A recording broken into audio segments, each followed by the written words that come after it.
Hello everyone, welcome to let's learn English. मैं PS Thakur, आपका English guide. Dear friends, आज हम पढ़ेंगे बिहार बोर्ड क्लास 12 के रेनबो बुक का पोएट्री सेक्शन का सबसे आखिरी चैप्टर माय ग्रैंडमदर्स हाउस, जो कि कमला दास के द्वारा लिखा गया है। हम आज इसी का समरी देखने जा रहे हैं।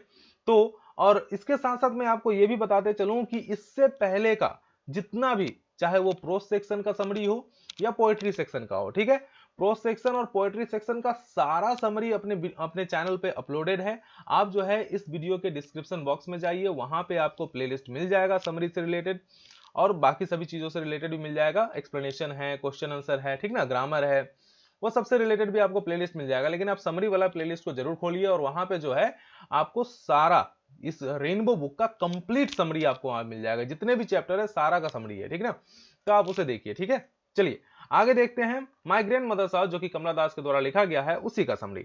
लेकिन उसके साथ साथ मैं आपको यह भी बता दूं कि अगर आप बिहार बोर्ड के बच्चे हैं, बिहार बोर्ड के स्टूडेंट हैं, अगर क्लास 12 में पढ़ते हैं और आपका फरवरी में एग्जाम है, ठीक है, तो उसके लिए अपने चैनल पर फ्री इंग्लिश क्रैश कोर्स चल रहा है। तो आप जाइए उस प्लेलिस्ट को देखिए, ठीक है, और रोज रात के 8 बजे अपने यहाँ पे वीडियो अपलोडेड रहता है, ठीक है, तो आप जरूर चेक कीजिएगा और सब्सक्राइब कीजिएगा।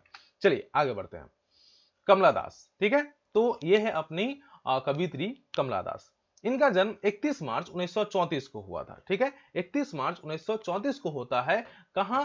तो पुन्यूरकुलम, ठीक है, जो कि केरल में है। पुन्यूरकुलम एक गांव है केरल का, ठीक है, वहीं पे इनका 31 मार्च 1934 को जन्म होता है।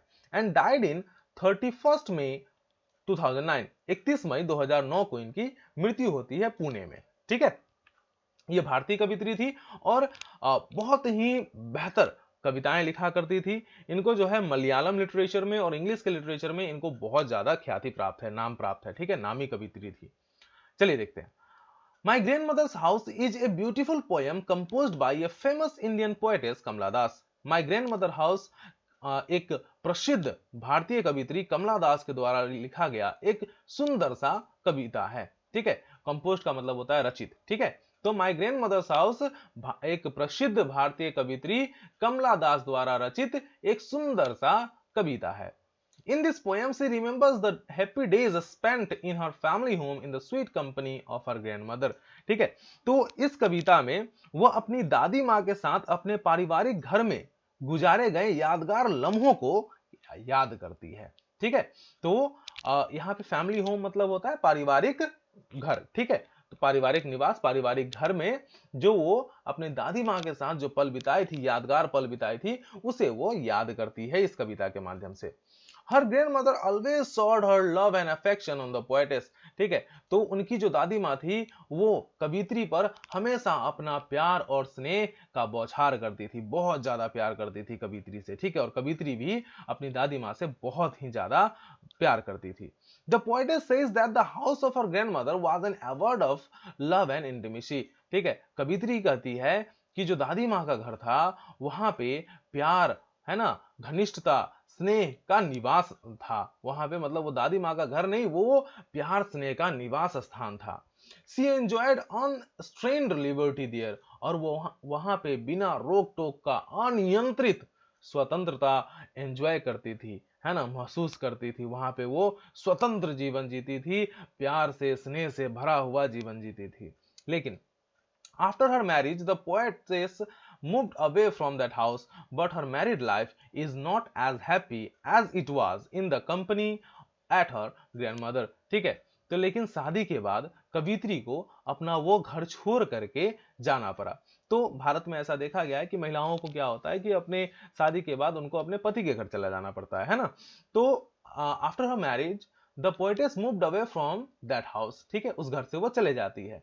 But her married life is not as happy as it was in the company of her grandmother, ठीक है। लेकिन उनका जो वैवाहिक जीवन रहता है वो उतना खुशहाल नहीं रहता है जितना वो अपने दादी माँ के साथ खुश रहती थी, ठीक है। तो उनका सिंपल सा बात आप ये समझ लीजिए कि उनका वैवाहिक जीवन जो था, उनका जो शादी के बाद का जो लाइफ था, वो उतना खुशहाल नहीं रहता है और वो खुश नहीं रहती है, ठीक है।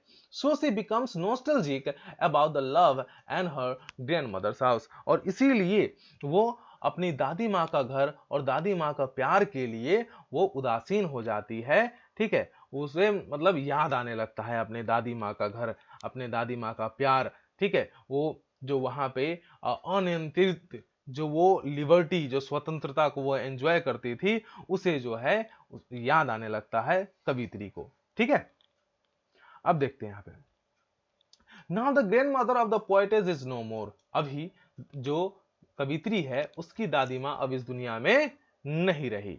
ठीक है, at the poetess wishes to go there and sit there by herself and listen to the music of blowing cold winter winds. ठीक है, फिर भी कवित्री वो घर पे जाना चाहती है, वो वहां अपनी दादी माँ के यहाँ जाना चाहती है, and sit there by herself, और वहां अकेले बैठ करके वहां जो ठंडा है ना, विंटर जो ठंडा का, शरद ऋतु का जो ठंडी हवाएं होती है, और उसकी संगीतों को वो महसूस करना चाहती है, उसको वो सुनना चाहती है। ठीक है, वो आतुर होती है अपनी दादी माँ के घर जाने को, और वहां पे बैठ करके वो संगीतों को, वो ठंडा ठंडा हवाओं को महसूस करना चाहती है। Even though her grandmother is dead, at she feels her presence in her imagination. ठीक है, यद्यपि, फिर भी, मतलब उनकी दादी माँ तो मर चुकी है ना, फिर भी वो अपनी कल्पनाओं में अपनी दादी माँ को जीवित पाती है। ऐसा उन्हें लगता है कि उनकी दादी माँ अभी भी उनके सामने है। मतलब वो जाना चाहती है अपने दादी माँ के घर, और वहां पे जो बचपन में जो पल बिताई थी, उसी जगहों पे वो बैठ करके उसको अनुभव करना चाहती है। अपनी इमेजिनेशन में दादी माँ के साथ बिताए हुए पलों को वो जीना चाहती है वापस से। ठीक है, in this way Kamala Das succeeds in conveying her feeling through this small poem. ठीक है, और इस कविता के माध्यम से, इस प्रकार से कमला दास जो है वो क्या करती है, अपनी भावनाओं को, है ना, हर फीलिंग्स, अपनी भावनाओं को छोटी सी कविताओं के माध्यम से, है ना, व्यक्त करने में सफल हो पाती है। तो आशा करता हूं कि ये कविता का समरी आपको समझ में आ गया होगा। ठीक है, और अगर आ गया है तो लाइक कमेंट जरूर कीजिएगा, अपने दोस्तों के साथ शेयर जरूर कीजिएगा, और डिस्क्रिप्शन बॉक्स में आपको टेलीग्राम, इंस्टाग्राम और फेसबुक का लिंक मिल जाएगा। जाइए टेलीग्राम चैनल से जुड़िए, अगर मन करे तो इंस्टाग्राम और फेसबुक पर भी जुड़िए, कोई बात नहीं। ठीक है, मुझे अच्छा लगेगा, लेकिन इस टेलीग्राम ग्रुप से जरूर जुड़िएगा, और एक प्यारा सा कमेंट जरूर कीजिएगा कमला दास के लिए। ठीक है, चलिए तब तक के लिए bye bye, take care, good night, Jai Hind.